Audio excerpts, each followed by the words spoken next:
Hello? Hello? Hello? 1 2 1 2 testing testing. Hello? Hello? Oi! Oi! Gather round. Oi! Thank you. The mic's not working. Welcome to the launch of Kafka's Motorbike, the greatest book of our time. Obviously, except for your books, Mr. Rushdie, which are also very good. And Lord Archer, yours aren't bad either. Anyway, what I mean is, welcome to the launch of Kafka's Motorbike, one of the top 30 books of our time, anyway. At least. And here to introduce it properly is the man we all call Mr.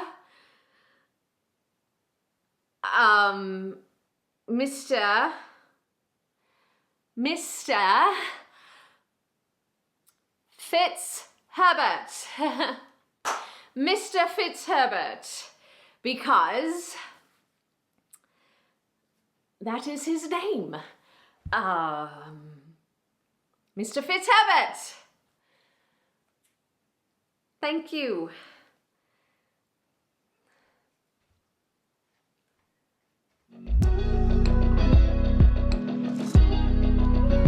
I love this monologue. It is from one of my all-time favorite characters in stories, books, and films, Bridget Jones's diary.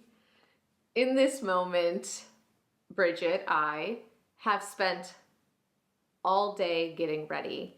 This is a launch of a book that my publishing house that I work for, as like a low to mid-tier employee, has this huge launch, and all of these movers and shakers are going to be at this launch for the new book that we're publishing.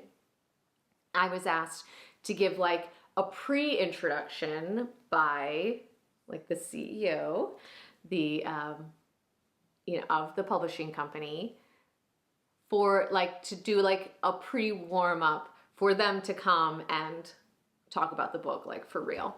So that's like the professional stakes. Like, this is my moment. I'm gonna have the job, which is gonna give me the money, which is gonna get me the flat that I want, and this beautiful life where I'm going to be so beautiful and successful and have the perfect clothes and the perfect hair and everything.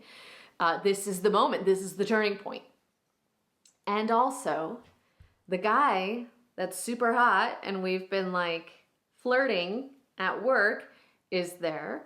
And so I like shaved everything, and I'm wearing different kinds of undergarments, and I put on my hottest dress, and I am just feeling myself.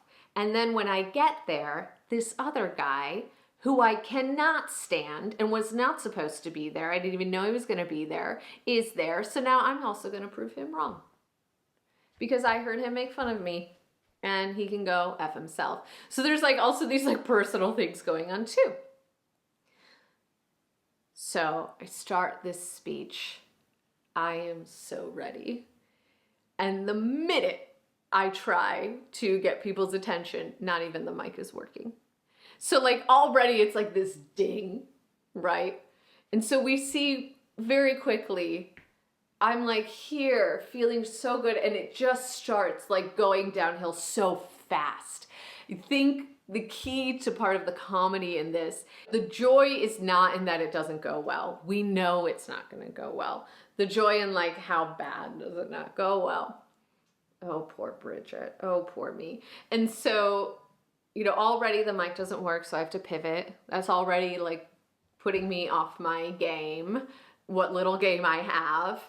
And then I see like all of these important people like Salman Rushdie, The Unbearable Lightness of Being author, which is like this beautiful book, and Lord Archer, who's a knight. Then the book I'm announcing says it's the greatest book of our time in front of all these like incredible people. And so, you know, my insecurity starts to be like, but I have to like take care of these people. It's so beautifully written. It doesn't go the way Bridget plans, and she feels worse. And then she can't even get her nickname for Mr. Fitzherbert, which is Tits Pervert, out of her head. So I can't even get that out. And then I finally do, I save it, and it's just like the end. And then what we can't see in this challenge is that the mic just had to be turned on. So like the thing that already started off rocky, I could have just avoided had I just taken a moment and saw that the mic wasn't on. So well written. What is so great about this character, and I think comedy in general, is that we so relate, because most people are not the most incredible public speakers, especially if you don't have a lot of experience doing it. You get up to do this speech. I remember when I was maid of honor for my sister's wedding, I had my whole speech written out, and I got to my first joke and it was crickets. Nobody laughed. And so I panicked and I said that was supposed to be a joke. And then still nobody laughed except one person, which was my father. Anyway, so relatable, so fun. Wanted to do some comedy, wanted to do some more monologues from film. They're written differently than monologues from stage. And, you know, this is not always the case. When I say things like that, it's not always the case. But part of that is because on stage, we don't cut to reaction. We don't cut to other things. We don't cut away from the speaker because everything is in the frame, right? Everything is there. But in film, you can cut away. You can see how other people are reacting. And so you can play with timing a little bit more. There's often less dialogue because the moment can be stretched out in a way that sometimes it cannot be in stage to communicate the same thing because we don't get a close-up of the receiver. Very interesting. I will be doing more film as the channel goes along. So I hope you liked this monologue. If you did, please give it a thumbs up and be sure to subscribe to come back and keep exploring 1000 monologues together in the 1000 monologues challenge. Thank you very much.